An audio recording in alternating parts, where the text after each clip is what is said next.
buenas tardes, bienvenidos a Planeta Incógnito en 10 Radio. Hoy para hablar de unos temas que han creado controversia a lo largo de la historia y que, bueno, hoy en día incluso muchos de ellos siguen en tela de juicio, porque hay muchas dudas acerca de cómo se realizan y demás. Hablamos de experimentos mentales. Experimentos mentales desarrollados en formato universitario, desarrollados por grupos de inteligencia, desarrollados por diferentes investigadores y que hoy nos centran para dar una vuelta un poquito a todos ellos, y con ellos tengo a Jandra Dibá. Buenas tardes, Jandra. Hola, buenas tardes, Héctor. Conmigo esta tarde. Y Iván Montoya. Buenas tardes, Iván. Hola, buenas tardes. Y con todo esto, la polémica que va a estar servida, porque realmente ¿quién no nos dice que esos experimentos son también el punto vertebral de grandes genocidios y de grandes acontecimientos que en la actualidad están sucediendo? Pero ahora lo iremos hablando. Bueno, y a mandos técnicos, Mónica Sáez. Iremos hablando y, chicos, no ganamos para disgustos. Nos metimos con la CIA la semana pasada y esta semana también. ¿Vamos a meternos un poco? Bueno, vamos a meternos un poco, pues ya hemos dicho, con esos experimentos mentales que se han hecho a lo largo de la historia, y también precisamente vamos a citar a dos grupos bastante conocidos, que ahora explicaremos cuáles son, de gobierno, que desarrollaron ciertos experimentos ilegales, que luego fueron ilegales. Vaya, por Dios, no sé si tendremos que pedir el exilio dentro de poco. Entramos con el programa de hoy, experimentos mentales.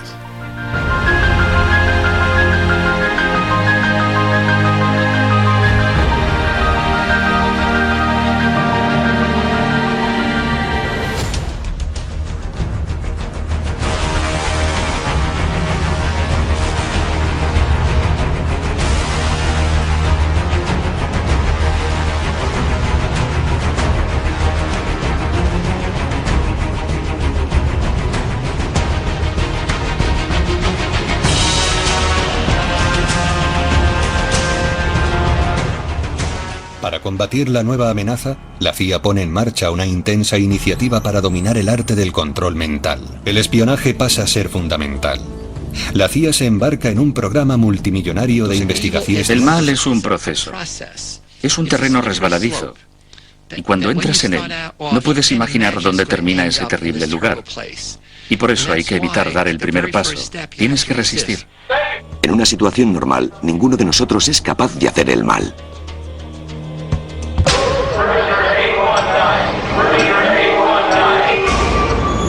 ¿Y cuántos de nosotros somos la clase de individuos que podrían convertirse fácilmente en asesinos y participar en un genocidio?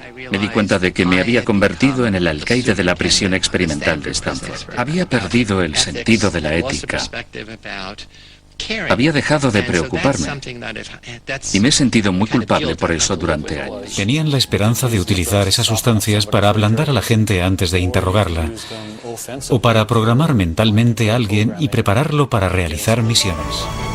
Bacterias para infectar al enemigo, venenos para asesinar, sueros de la verdad para interrogar. La CIA no está sola en su esfuerzo por desarrollar nuevas armas contra los comunistas. Estados Unidos firma un acuerdo tripartito con Canadá y Gran Bretaña, los tres países que trabajan juntos para ganar la Guerra Fría.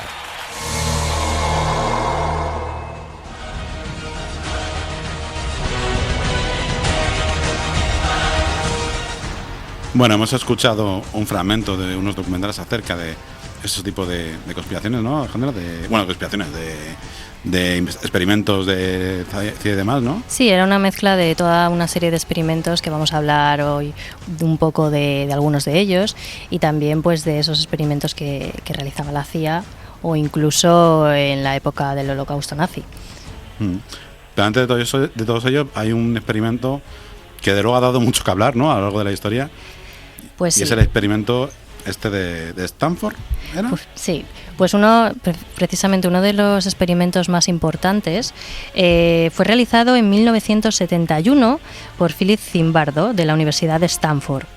Este hombre lo que no sabía es que se convertiría en uno de los experimentos más famosos de la historia. La finalidad del experimento era examinar la conducta de un grupo de personas a través de la autentificación con el grupo y la importancia de los roles. Para ello, tanto Zimbardo como su equipo de psicólogos escogieron un grupo de 24 estudiantes universitarios, varones, esto también es importante, que eran considerados sanos, tanto física como psicológicamente. Los jóvenes se habían inscrito pues para participar en un estudio psicológico de la vida en prisión, por esto les iban a pagar pues unos $15 al día, y se iba a realizar en el departamento de psicología, en el sótano del departamento de psicología de Stanford, donde el equipo pues había creado una prisión más o menos improvisada y bastante realista. Vamos a empezar a explicar un poco cómo transcurrieron los días y por qué este experimento fue tan importante para la historia. El día 1, el primer día del experimento, la mitad fueron aleatoriamente asignados presos y la otra mitad fueron asignados guardias de la prisión. Los experimentadores se esforzaron mucho para crear una experiencia realista para los prisioneros, incluyendo ser arrestados falsamente en sus hogares, para empezar, ¿no? A los prisioneros se les dio una introducción sobre algunos detalles de cómo era la vida en la prisión, un uniforme y unos números identificativos. Este detalle es importante porque ya el hecho de no tener sus propios nombres crea la eliminación del individualismo. Y a los guardias también se les dio instrucciones de que que nunca deberían de ser violentos con los prisioneros, pero sí que debían, por supuesto, pues mantener un poco el control, ¿no? Y entrar un poco en ese rol que les estaban ofreciendo. Vale, el segundo día, los presos comenzaron a rebelarse con barricadas en sus celdas y haciendo caso omiso a los guardias. Los guardias comenzaron a separar a los presos buenos y malos, entre comillas, y repartieron castigos que incluyeron flexiones, confinamientos en solitario, humillaciones. Zimbardo explicó que en pocos días los guardias se volvieron sádicos y los reclusos se deprimieron y mostraron incluso signos de estrés agudo, ¿no? Todo lo que había empezado pues un poco así de broma, ¿no? De juego, de tal, pues empezaron, pues realmente estaban confinados día y noche y les empezaron a afectar a todos. De hecho, 2 prisioneros abandonaron el experimento y uno de ellos con el tiempo se convirtió en psicólogo de prisiones. El experimento que originalmente iba a durar 2 semanas terminó antes de tiempo, cuando una de las alumnas que había estado yendo a clase de Zimbardo, que dicen que era su futura esposa, ¿no? Cristina Malslach, visitó el experimento el 5.º día y realmente le dijo a Zimbardo que estaba haciendo con estos chicos. Que se le estaba yendo la olla ya un poco, sí, ¿no? ¿A qué juegas? Efectivamente, que parase el experimento que estaba haciendo, ¿no? Y es que Zimbardo estaba tan sumido en el experimento y sorprendido también por otro lado por lo que estaba sucediendo, que comenzó también a formar parte de esa intriga y hasta dónde llegarían, ¿no? O sea, a Zimbardo realmente le atraía saber hasta dónde llegarían los chicos y qué serían capaces de hacer. ¿Cuál era su límite, no? Sí. Muy un poquito gore. Efectivamente. Realmente este experimento lo que demuestra es cómo son los roles asignados y cómo el poder puede hacerte incluso una persona malvada, ¿no? Y llegar a dominar el grupo, que simplemente el poder, el de obtener ese poder, cómo te puede hacer cambiar tu forma de ser. Ya digo que eran jóvenes cualquiera, sanos, que no habían tenido ningún problema con la justicia nunca, ni nada. No, además era curioso porque aparte de eso, parece que le reclutaron vía anuncios de periódico y demás, ¿no? Dándoles un sueldo de $15 diarios, que bueno, para la época era como unos $90 prácticamente al día hoy, pues dicen, bueno, chavales jóvenes y demás, pues mira, nos hagamos unas pelas y es un experimento que no va a ir mucho más.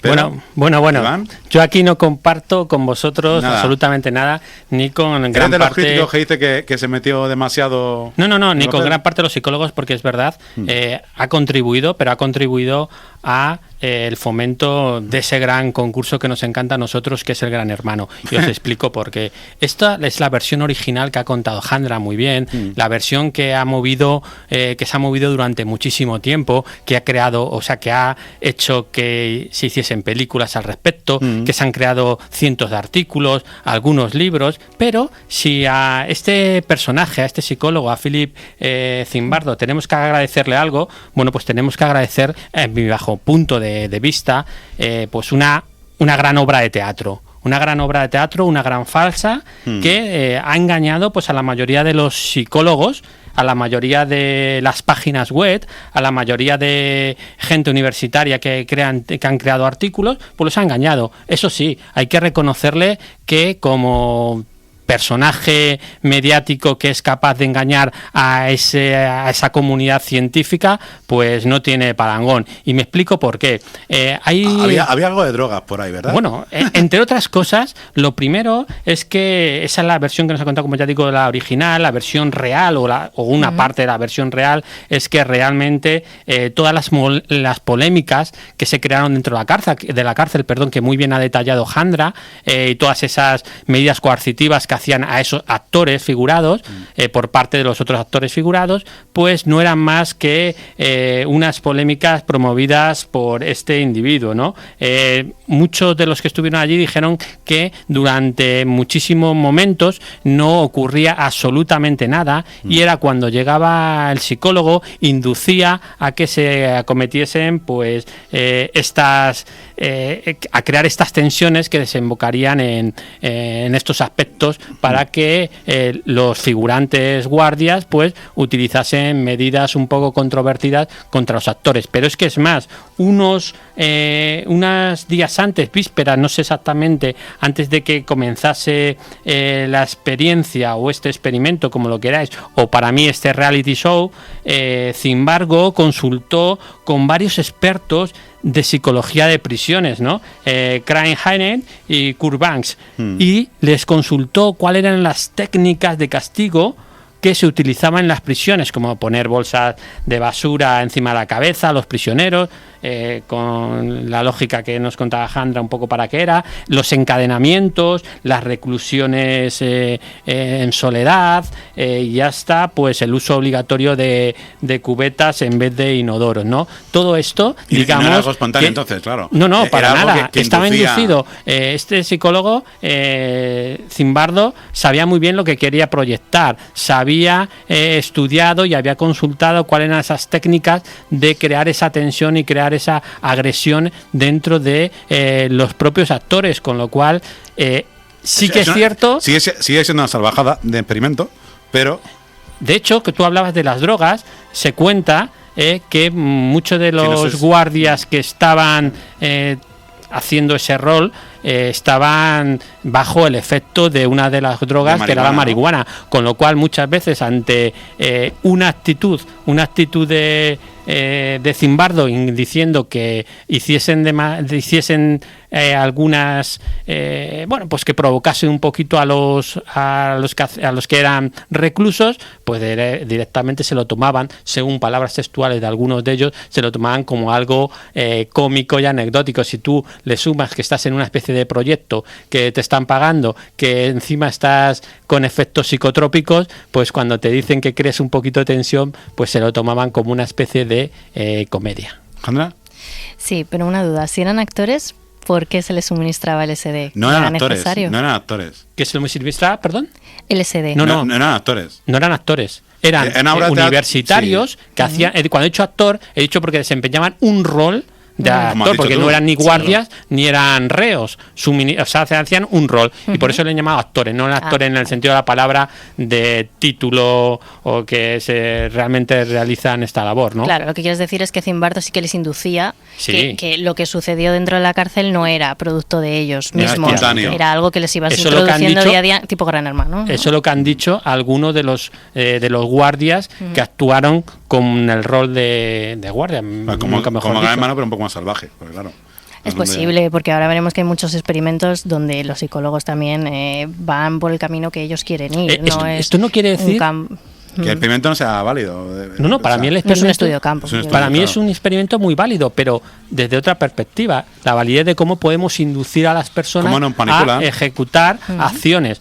Por eso he dicho que a lo mejor también teníamos que ver luego ese estudio, porque solo pone en relieve esa parte que has contado, pero se me queda muy corta, porque habría que ver realmente si luego esa inducción que hacía por parte del psicólogo era de qué tipo era, ¿no? Y hasta dónde podían llegar las personas. Pero desde luego no es como se ha contado ni como ha reflejado, digamos, cómo se ha dicho la historia. No, es así. No, pero hay un artículo muy interesante de Carlos Prescott, que era Carlos Prescott, algo así se llama, que era el consultor jefe del estudio y que está por ahí disponible en inglés por lo menos, y vamos, yo no me da tiempo a revisarlo, pero sí que relata mucho de este tipo de técnicas de castigos, ¿no? De que tú decías de las bolsas y demás, y bueno, pues es para repasarlo a conciencia. Vamos, no deja de ser, desde luego, una salvajada de manipulación mental, ¿no?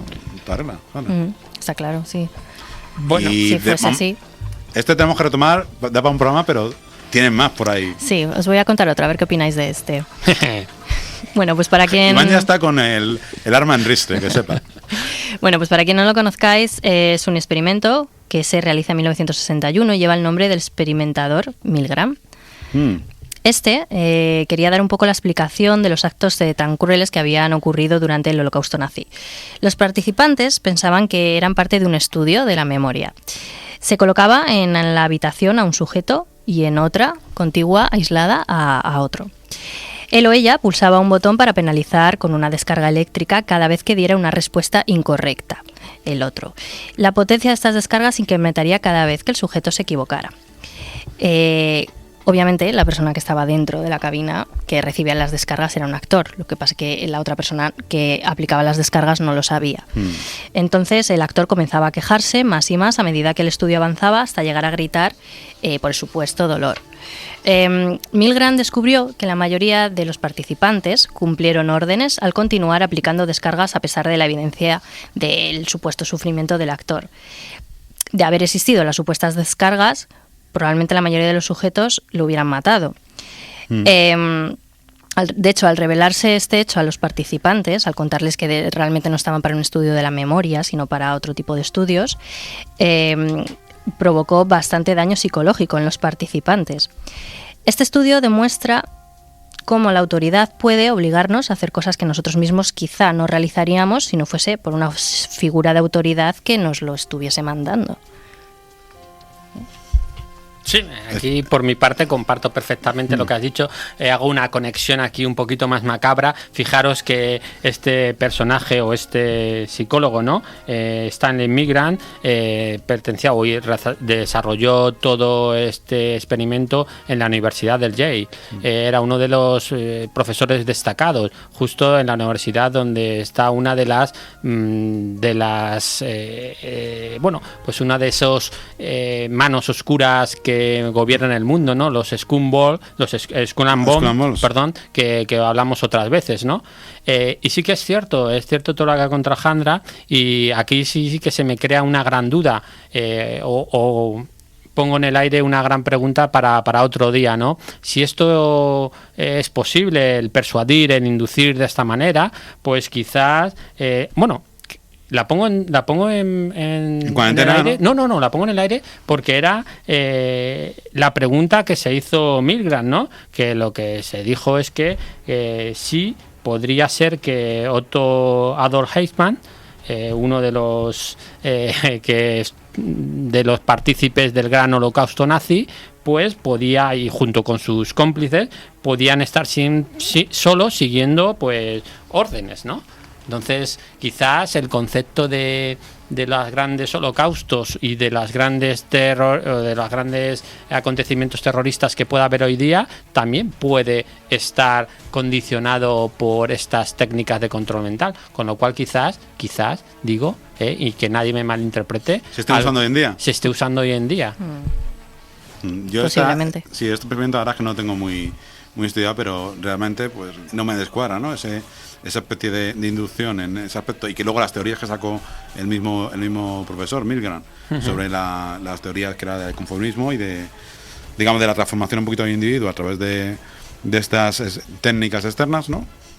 Que al final son técnicas de manipulación un poco, ¿no? Bueno, pero es que eso está hoy en día, ¿no? Porque en el fondo el objetivo del experimento, ¿cuál era? De cosificación, que era la obediencia externa. Efectivamente, obedecer órdenes autoritarias, pues cuando entra con tu conflicto personal, ¿no? Evidentemente, si tú me mandas una orden autoritaria, pero a mí yo quiero hacerlo, como muchos de los que había quizás porque eran crueles, pues seguirían dando al manubrio para la descarga. Pero si entra en controversia con mi opinión personal o con mi conciencia, mis principios, pues ahí es cuando unos, dependiendo de cómo sea, paran y otros no paran. Ahí está cómo los condicionaba eso.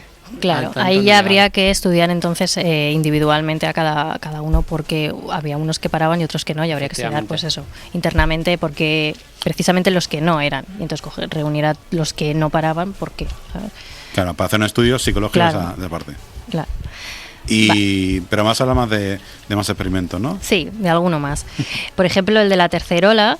La tercera ola fue un experimento para demostrar que también incluso las sociedades libres y abiertas pues no eran inmunes a las ideologías autoritarias y dictatoriales. Esto un poco también lo que hemos hablado. Fue realizado por el profesor de historia Ron Jones y se experimentó en su instituto, donde él daba clases, en Palo Alto, en California, a alumnos de secundaria. Jones lo que quería era explicar cómo este autoritarismo y esta dictadura pues podría hacerse fácilmente en un grupo cualquiera. Entonces Jones lo que escribió fue que comenzó por disciplinas simples, como recoger la clase, y logró convertir a su clase de historia en un grupo con gran sentido de la causa, ¿no? Ellos se sentían identificados con el grupo y pensaban pues que eran los mejores de ese curso, y como pues consiguió un poco hacerles pues de alguna manera que se implicasen, ¿no? en ese aula, en ¿no? la defensa de la causa, sí. Este experimento también se parece mucho a otro que lo hizo Jane Elliott con sus alumnos de clase, que eran en esta ocasión sí que eran niños. Ahora mismo pues no se podría hacer este tipo de experimentos, lógicamente. Ella lo que hizo fue desarrollar unos ejercicios en 1968 y dividió a sus alumnos en un grupo, niños de ojos azules y niños de ojos marrones. Entonces, el primer día de clase lo que ella pues les dijo es que los niños con ojos azules pues eran mejores que los niños con los ojos marrones. Y no solo eso, sino que a los de ojos marrones pues les quitaba más horas de recreo, les dejaba salir más tarde, les dejaba comer más tarde, ¿no? A los de ojos azules les sentaba adelante, ¿no? Les empezó a dar como más importancia a los ojos azules. Entonces comprobó cómo los niños, incluso uno de ellos que llevaba gafas, unos días después pues empezó a ir sin gafas para que se le viera bien los ojos azules. Y empezaron pues vio que los niños con ojos marrones empezaron a sentir pues más deprimidos, más cabizbajos, ¿no? Incluso los padres empezaron a decir que les pasaba a sus hijos, ¿no? Entonces unos días después esta profesora Elliott decidió hacerlo al revés, hacer que, pues dijo, mira, os he mentido, los ojos marrones pues son mucho mejores, ¿no? Entonces empezó a hacer el mismo rol pero al revés. Al final la conclusión fue que los niños se dieran cuenta de la discriminación racial y de la discriminación que había pues en el mundo, ¿no? Para que ellos lo comprobasen. Un poco sádico, en mi opinión, un poco cruel. Sí. Ahora no se podría hacer estas cosas, ya digo. Pero bueno, si al final lo resolvió, ¿no? Pero sí, era un poco, pues eso, la prueba pues de que es un experimento más. Que se nos puede inducir, o sea, que igual que se ha inducido el racismo en otros países, bueno, también se puede inducir la disciplina y la autoridad. Iván. Nada que decir. Aquí todos tenemos ojos más bien oscuros, bueno, verdes oscuros, así que... Simplemente por una connotación que en este experimento lo que ya está un poco ejerciendo esa labor de lavado de cerebro, ¿no? A través del adoctrinamiento y en el fondo está reformando el pensamiento que tuviese una persona. Si esto a nivel coercitivo, porque era un adoctrinamiento a través de la fuerza, ¿no? Si no le dejaba seguir al recreo, le imponía más castigos, pues era un coercitivo, era a través de la fuerza, ¿vale? Sí, no llega a ser la tercera ola, ¿no? Pero claro, la tercera ola. Pero evidentemente creo que estaba haciendo ya la manipulación realmente del pensamiento, ¿no? De una forma o de otra, que luego a años posteriores, pues, o en otros experimentos se puede hacer a gran escala, ¿no? Habría que ver cómo están esos chavales hoy en día, si alguna ha generado algún tipo de racismo hacia... Sí, yo creo que no, espero que no. Habrá que verlo, pero bueno. ¿Y más nazis o no? Sí, pero antes de entrar con el último de los experimentos, vale, nos queda un minutito. No sé si queremos entrar en MK Ultra o antes de que nos dé, primero lo definimos un poquito, entramos con el corte publicitario y seguimos con MK Ultra. Pues MK Ultra fue un nombre clave que se dio a uno de los programas secretos diseñado y ejecutado por la Agencia Central de la Inteligencia, es decir, la CIA, de los Estados Unidos. Ya ahora hablaremos un poco pues, de esos experimentos estadounidenses y del holocausto nazi. Programa secreto que más o menos tuvo casi 189 experimentos, o sea que no era un programita específico, eran una serie de gran número de experiencias, y a cada una de ellas más crueles y sádicas. Pero bueno, ahora lo definiremos con un poquito más de antelación, porque aquí, como decíais al principio, la agencia, la CIA, está por medio, y lo que me contábamos, no sé si en antena o fuera de antena, que en principio fue legal, y luego evidentemente no quedó más remedio que ilegalizarse. De hecho, los informes desclasificados de la CIA no han salido hace no han salido hace mucho, o sea, hace unos años se desclasificaron unos poquitos informes. Bueno, hay bastante, pero hablamos después. Pero hablamos después del corte.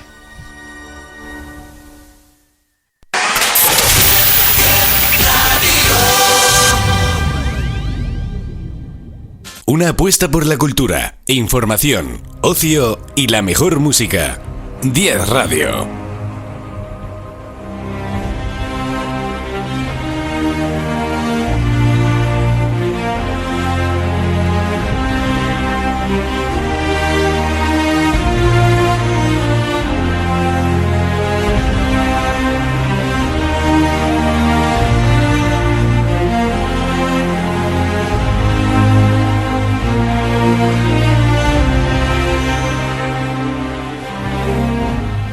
Cuando son las 6:30 de la tarde, volvemos aquí en 10 Radio para hablar de experimentos mentales.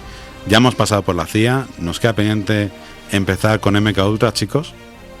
Bueno, no es que hayamos pasado, es que nos tenemos que meter ahora en los experimentos, como bien dice, meollo de la CIA.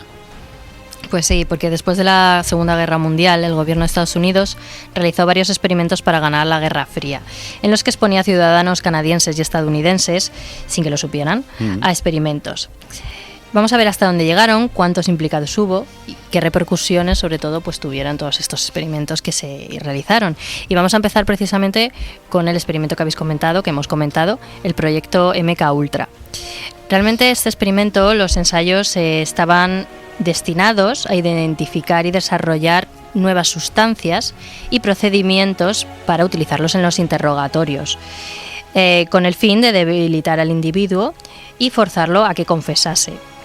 Fue una de las técnicas de control mental que se realizaron. Tanto la CIA como el Cuerpo Químico de la Dirección de Operaciones Especiales del Ejército de Estados Unidos participaron en esta serie de técnicas.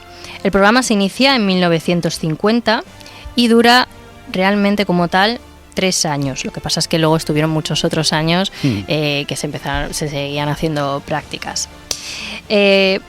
Oficialmente fue sancionado en 1953, pero como ya digo, después de este periodo se siguieron realizando estos experimentos. Y utilizaron diversas metodologías para manipular el estado mental. Entre ellas la administración de drogas como el LSD y otros productos químicos, la hipnosis, la privación sensorial y diversas formas de tortura.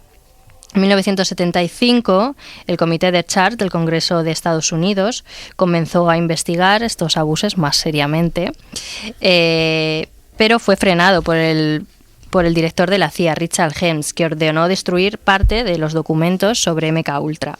Finalmente, las investigaciones se tuvieron que basar en los testimonios de los participantes directos y en un pequeño número de documentos que sí que sobrevivieron a los intentos de la destrucción. Fue en el 2001 cuando algunos restos residuales de MK Ultra pues salieron a la luz y fueron desclasificados. ¿Qué opináis de estos? Pues es de uno de los grandes digamos, temas de experimentación de la CIA que han causado mayor controversia. Además, que de alguna manera, si hablamos de control de la población, de la sociedad, digamos, una de las partes en las que digamos, no te voy a decir que se conspira, pero sí se comenta sobre la utilización del LSD, era que también estábamos entrando casi en la guerra de Vietnam y era una manera también de apaciguar a la comunidad más rebelde que eran los hippies y demás. Entonces era una forma de distribuirlo. Además, en lo que está desclasificado, que hoy en día sí que hay desclasificado, y además últimamente los documentos estos que estaban en la universidad son públicos y se han subido online hace relativamente poco, hace unos meses. Pues hombre, es bastante curioso que incluso la CIA utilizaba prostitutas para difundir el LSD y para digamos, drogar a civiles y a militares con el objeto de estudiar cómo era el comportamiento, cómo se comportarían a corto y largo plazo.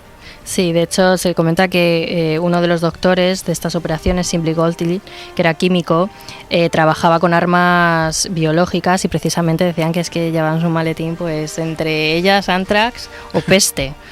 Y hay algunos documentos que dicen que la CIA dispersó pues la bacteria causante de la tosferina en la bahía de Tampa y que decenas de personas cayeron enfermas, de los cuales 12 murieron. ¿No? Y algunos otros estudios que dicen pues que en 1966 el ejército probó un virus en el metro de Nueva York y más tarde en Chicago, que se utilizaron bombillas eléctricas para ocultar los agentes biológicos y el objetivo era el estudio de la propagación de agentes químicos a gran escala. Ahí es nada. Ahí es nada. Entre otros, pues también se habla pues de posibles asesinatos, pero asesinatos lógicamente pues de la CIA y venenos a personas que a lo mejor pues les estaban estorbando, ¿no? Estas conspiraciones siempre se ha hablado de ellas. Sí, bueno, incluso se comenta que Robert Kennedy murió consecuencia de uno de estos asesinatos dirigidos por la CIA, pero bueno, es una de esas hipótesis.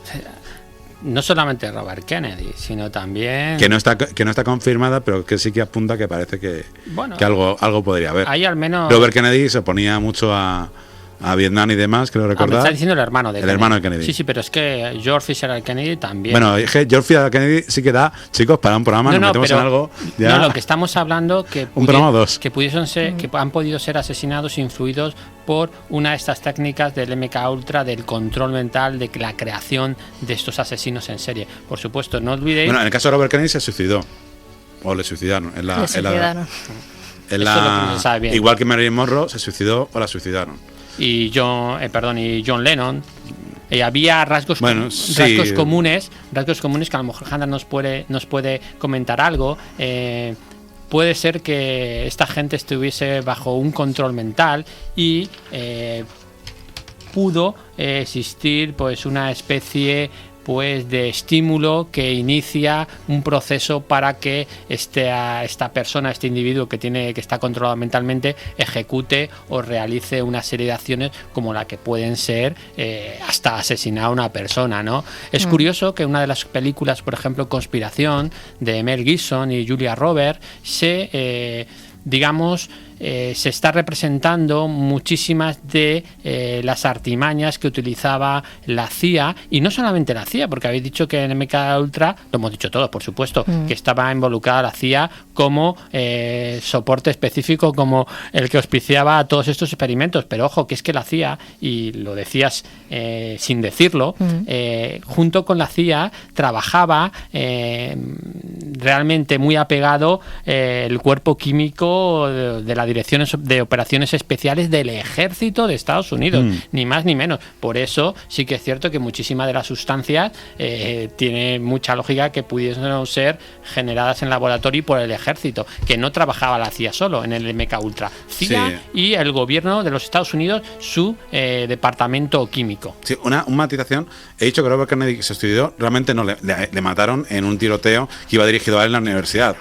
Por un palestino, ¿no? Es que se me había cruzado. No te quiero contradecir, y es más, justo por eso Pero con un palestino, curiosamente, en esa época. Y justo había una relación, por eso sacaba yo la película Conspiración, donde Mel Gibson siempre está con un libro que siempre le tiene cercano y que parece ser que es el gran libro que puede ejecutar pues unas diferentes acciones, que es El guardián entre el centeno, ¿no? De Salinger.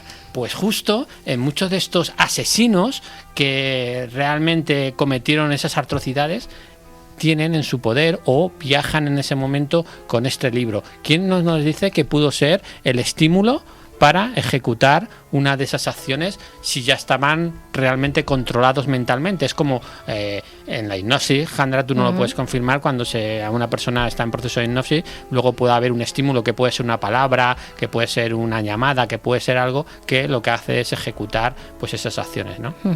Sí. Una especie de programa, digamos, programación mental. Sí, es que en el fondo la CIA, lo que estaba en el MK Ultra, aparte de, como bien decís, es utilizar esas sustancias, porque recordemos que estamos en la Guerra Fría, ¿no? Y igual que otros superpotencias, lo que querían es saber la verdad de todas esas personas que cogían como como que estaban en el otro bando y que habían sido capturados, pues querían conocer, pero no es que solo lo hiciesen los americanos, sino lo estaban haciendo todos. Lo que pasa que a través de estas sustancias psicotrópicas y químicas podían llegar al cerebro de la persona de una manera mucho más rápida, porque hay otros estímulos de manipulación que lo podemos ver hoy día en cualquier parte, pero es mucho más complejo. Directamente con la estimulación química se lograban pues llegar a ese cerebro de una forma muy escalofriante.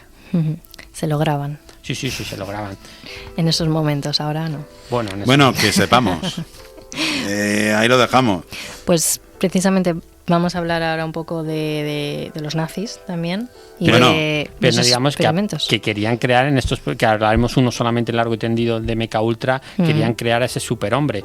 Por eso de ahí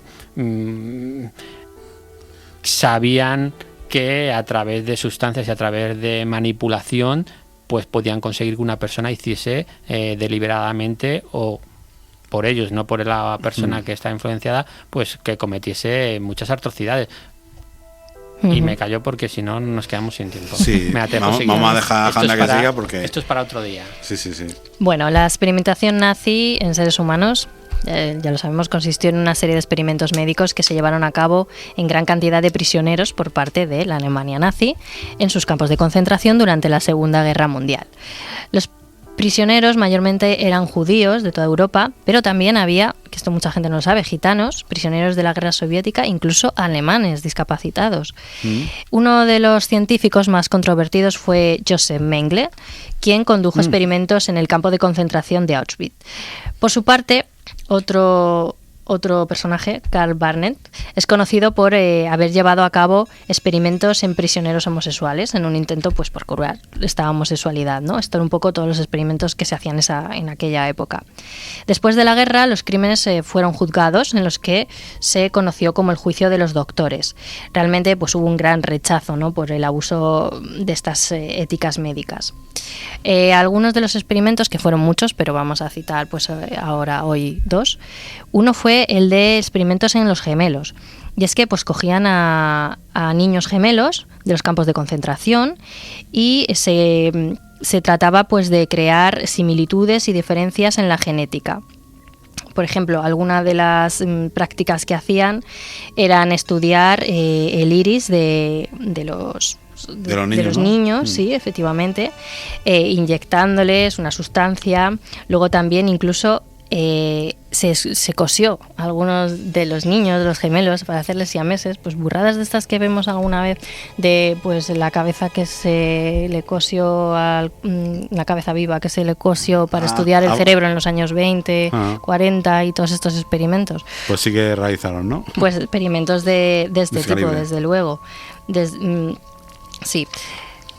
Y experimentos también de trasplantes, pues como hemos dicho, pues de regeneración de huesos, músculos y nervios, un poco pues para estudiar el comportamiento de estos. Realmente pues las víctimas pues sufrían lógicamente agonías, mutilaciones, y muchas de ellas pues murieron, obviamente. Entonces yo creo que, claro, si creemos que un gobierno puede llegar a hacer esto, vale, siempre pensamos, bueno, esto es antes, esto ha sido castigado, pero ahora realmente se están haciendo algún tipo de experimentos, porque... Hombre, yo creo que tan salvajes como estos que se hicieron de Mengele, de Joseph Mengele, no creo que se está haciendo en ningún lugar del mundo occidental, desde luego. En algunos sitios más desarrollados, dictaduras, es posible, pero desde luego en el mundo occidental a tal calibre no creo. Ahora bien, que hay experimentos para controlar a la población, yo eso no me cabe duda. A ver, ¿cómo no se van a estar experimentando, no? Tú me dices en sociedades occidentales, ¿no? Pues por supuesto en sociedades occidentales quizás hemos subido ese escalón, ¿no? O ese escalón de hacerlo tan abiertamente porque hay mucha gente que está detrás y va a sacar toda esa información. Pero en poblaciones donde ese control no existe, por supuesto que lo están haciendo. En sitios como Corea del Norte, China, países que están todavía en ese comunismo más obsoleto, ¿no? Pues por supuesto que lo están haciendo, pero en Estados Unidos se siguen haciendo esos estudios de una forma o de otra, por supuesto, a lo mejor no con la gravedad, como decías, y la crueldad que estáis hablando en muchos de los experimentos, porque en el fondo en el proyecto MKUltra o en otros proyectos se cogía gente que, como decía Jandra, canadienses y americanos que no tenían nada que ver y no sabían a qué estaban yendo, ¿no? Pero es que iban muchísimos psicólogos y psiquiatras que estaban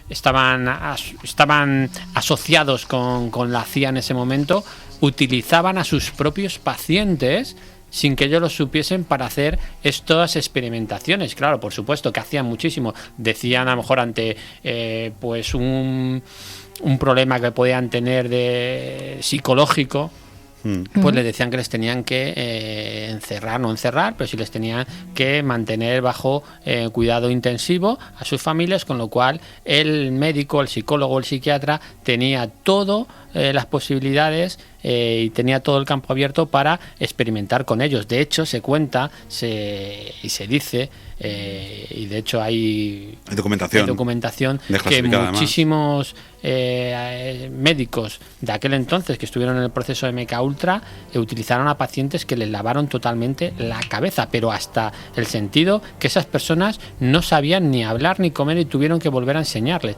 Estaban pasando por problemas psicológicos graves, pero en lugar de, como dicen, curarles les curó, porque les curó de esa patología que tenían psicológica, pero ese lavado que le hicieron pues fue realmente en algunos casos hasta irreversible. Con lo cual, ¿que están experimentando? Por supuesto que experimentan. ¿Que experimentan con nosotros ahora? Por supuesto que experimentan.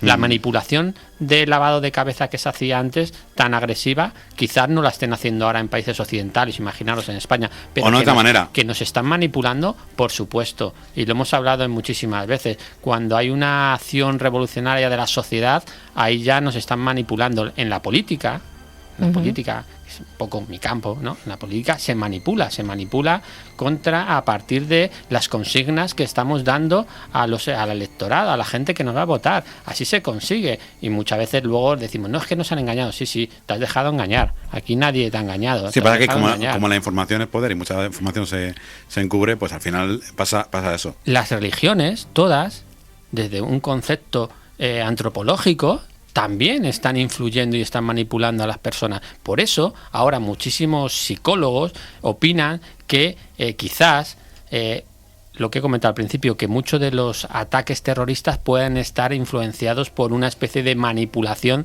y control mental. Evidentemente, sí, claro. Bueno, ahí entramos en otro concepto ya más conspiranoico, ¿no? En ese aspecto, pero sí que es muy posible. Evidentemente, yo te hago una pregunta. No vamos a llegar al nivel de la MKUltra, que recordemos que uno de sus directores de operaciones, Frank Olson, murió tirándose de un 10º piso. En teoría se dijo que era un suicidio, pero realmente era por el LSD que le estaban inyectando y estaba volviéndose loco. Yo te hago una pregunta. ¿Tú crees que aquí, a ese nivel no creo que se esté llegando? ¿Es posible que se generasen esos asesinos a través del control mental? ¿Crees que se puede hacer? Sí, no, eso está claro que sí. Si se puede hacer, que eso está claro, ¿es ético hacerlo? Bueno, pues si no era ético para Estados Unidos en un momento, ¿tú crees que va a ser ético para muchísimos otros países? Bueno, no, si no digo que lo provoque Estados Unidos. Hay mucha conspiración respecto a que Estados Unidos esté realizando, creo que decías. Estados Unidos es como todo, es el gran motor del mundo, ¿no? Cuando nosotros vivíamos en la sociedad del bienestar, entendíamos que teníamos que quemar materias primas, que teníamos que quemar carbón. Bueno, pues lo hacemos, y cuando nosotros nos hemos enriquecido de eso, de Estados Unidos, Europa, ahora le decimos a los otros países que no lo hagan. Sí, doble pues es moral. lo mismo. Ahora le estamos diciendo a los otros países que no lo hagan porque saben que nosotros lo hemos hecho y tenemos el control. Hitler era una persona que estaba investigando constantemente sobre el control mental, aparte de temas esotéricos, pero... Sí, adapta un poco a todo. Bueno, sin duda, esta temática creo que nos da para un programa entero más adelante de ampliar, ¿no, chicos? Como que un programa entero. O 3 o 4. Varios. Cada punto, cada experimento que hemos hecho podía ser un programa entero. Sí, no metemos en profundidad. Pero sí. bueno, hemos hecho pinceladas. Creo que es interesante que la gente lo conozca un poquito todo, y se nos queda para al final un aspecto que también da para muchos programas y para mucha explicación. Las técnicas de visión remota que se ensayaron, ¿no? De visión remota, y además de todo esto que nos parece un poco ciencia ficción y que nos lo han presentado en series o en películas, de visión remota, e incluso telepatía o telequinesia, ¿no? De personas pues que les captaba la CIA o les captaban los grupos secretos para utilizarlos para precisamente pues eso, conseguir pues una telepatía con el enemigo, una telequinesia incluso, ¿no? Y bueno, lógicamente esto no está probado, no está demostrado, aunque sí que hay algunos estudios sobre la telepatía y cada vez más. Hay algunos titulares como que pues experimentos demuestran que la telepatía es una realidad, o la telepatía a miles de kilómetros de distancia ya es posible. Ya hemos hablado de estos programas de la telepatía utilizando ordenadores, que bueno, para mí no sería tanta telepatía, pero sí que se ha conseguido mandar mensajes ya, y de ensayos que hay respecto a la anticipación, digamos, de saber quién te llama y demás, que bueno, hay algunos estudios que sí que verifican una cierta incidencia, una cierta verificación más allá de la media estadística, o sea, algo que una incidencia a la hora del estudio de cierta telepatía, porque se sale un poquito de la media de lo que sea normal si fuese puro azar, con lo cual sí que es posible, pero sigue en estudio. Ahora bien, sí que se experimentó. La CIA se intentó tocarlo, ¿no? Por lo menos para... Sí, parece ser que se dice que sí, que ciertas personas con este tipo de dotes sí que las utilizaban para estos medios. Que sea verdad o no. Pero lo que hablas tú, Héctor, eso es una de las experimentaciones, o bien de los proyectos, o mejor dicho, de las hipótesis que generamos o que se genera de Planeta Incógnito, que es la transferencia de la información. Está muy ligado al tema de sincronicidades. Bueno, nosotros siempre que hablamos de sincronicidades hablamos de este tema, ¿no? Pero realmente la información se está generando y de un momento dado puede... transferirse a otro, está claro, pero eso será para ahondarlo más exclusivamente, pero la transferencia de la información, aunque no la podamos demostrar ahora, existe, y si no, parémonos a pensar muchas veces qué es lo que ocurre cuando en esas sincronicidades que siempre decimos, esas casualidades, cuando realmente nos encontramos que una persona a la que no conocías, a la que hacía mucho tiempo que no hablas con ella, justo en ese momento que tú estás pensando en ella hablas, ¿no? O simplemente justo estás tocando un tema y en ese momento sale otra información, o Jandra o Héctor me estáis dando la misma. O sea, la transferencia de la información de alguna manera existe. Y de hecho, y bueno, aquí lo que en el programa de hoy lo que queríamos contar un poquito a la gente, que hablaremos en futuros programas, es esos proyectos Stargate, era donde de la CIA, era en el que se involucraba todo este tipo de intentos de conseguir espías psíquicos y demás. Y bueno, como anécdota final, yo creo, no te consiento que me hables de sí, me vas a hablar. Hombre, por Dios, Uri Geller.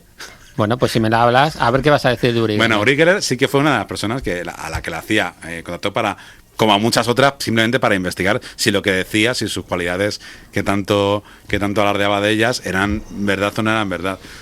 Uri Geller hoy en día dice que el proyecto sigue abierto y que solo hay una punta del iceberg de todos los documentos desclasificados, cosa que por una parte sí que puedo entender que no se ha desclasificado toda la información que interese, pero evidentemente Uri Geller es otro personaje del que podíamos hablar, lleno de falsedades y de fraudes. Por supuesto. Además, simplemente tenéis que ver uno de los vídeos que hay en YouTube. No recuerdo ahora mismo el programa americano ni el presentador, pero le hacen una pequeña encerrona y justo no puede ni doblar una cuchara ni acertar absolutamente nada. Bueno, ¿no? era un buen ilusionista y un showman, yo creo Sí, que... por supuesto, pues con eso nos quedamos. Espero que un día, y intentaré aquí delante de los oyentes traer, echar este órdago, espero que un día nuestro amigo David Zurdo, que vendrá seguro algún día, que es muy gran amigo de Íñigo, que fue el personaje, el presentador que trajo a Uri Geller, y que sigue contando Íñigo que realmente todo lo que se vio en plató y que pueden ver pueden ver todos los oyentes si lo ponen en YouTube, pues fue verdad, no había nada preparado. Y espero que un día, a través de nuestro amiguete David, podamos tener aquí a David, por supuesto, y a gran Íñigo, escritor y gran investigador, un histórico de la televisión, y tener a Íñigo para que nos cuente, porque bueno, sí que es curioso cómo lo hacía. Alejandra. Pues nada, lo que queríamos hablar pues un poquito de esto, ¿no? Traer estos experimentos, contarlos un poco y dar un poco, que la gente medite un poco en su casa si cree que realmente hoy en día pues nos están pudiendo manipular y con qué nos podrían estar manipulando. Bueno, con todo.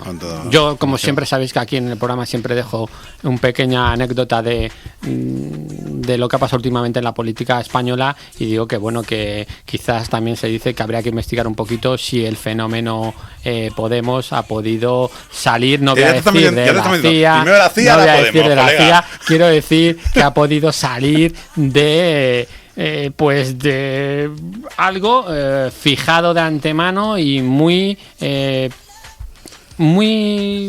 esquemático, pero no, muy, ¿cómo lo diría? Urdido, no sé. ¿Perdona?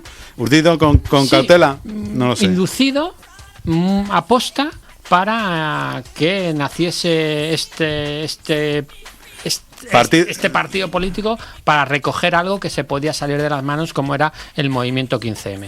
Bueno, pues esto daría que hablar, pero bueno, nos tenemos que pedir ya. Jandra, ¿despides tú con la canción de hoy? ¿Cumpleañera? Pues sí, voy a... Cumplió años hace poquito ayer. Nuestra compañera. Pues nada, voy a dejar las redes sociales a nuestros oyentes, planetincógnito.es, ahí escribidnos todo lo que queráis, y voy a dejaros ya, ¿no?, con una canción. ¿Quieres decir algo más? No, para mí pues nada, hasta un placer estar con vosotros. Hasta el próximo programa, hasta otro miércoles, que estaremos aquí dando pinceladas, y espero que algún día toquemos los temas más monotemas para detallar un poco, porque eso también nos están pidiendo algunos oyentes. Pero de principio haremos una serie de programas pinceladas divulgativos para que todo el mundo pueda conocer, y nos meteremos más de lleno en muy breve. Por mi parte, nada más. Saludos y nos vemos o nos escuchamos el próximo miércoles. Pues nada, os dejo ya con una canción de Michael Jackson, They Don't Really Care About Us, ellos no les importamos, que realmente Michael, yo creo que creía mucho en la conspiración y él pensaba que realmente el gobierno nos estaba manipulando. Michael creía muchas cosas y ya para otro programa, pero ya veremos.